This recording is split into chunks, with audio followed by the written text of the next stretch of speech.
I was online yesterday and said that if your spouse dies, it feels like losing $308,780 a year. Sorry for Your Loss is a story about a woman named Lee who has just lost her husband. And it follows her and her sister and her mother and her husband's brother through how everyone is experiencing losing this one man.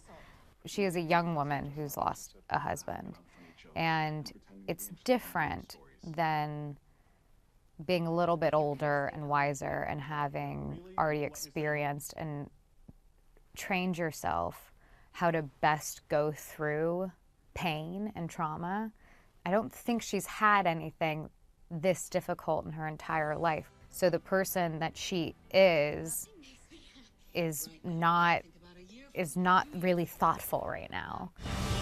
Do you know your husband's passcode to his phone? Doesn't everyone? And otherwise, I'd wonder who he was texting that he didn't want me to see. My sister's in free fall. I always think of this story as we all walk with in grief, we all walk with like this bag of trauma, and we all walk through life with whatever fills our backpack. And then when you deal with something new, the backpack just completely shifts in weight. And grief isn't something that sheds the weight, it's a readjustment to how you walk through life. If you need a few days, we can take a few days. If you need a few weeks, we'll take a few weeks. Oh, Mom, she can't do this for weeks. No, I'm just saying that there's no clock. You know, when your father moved out, I'm not saying that that is the same thing as this, of course, but that took a month. That's definitely not the same thing.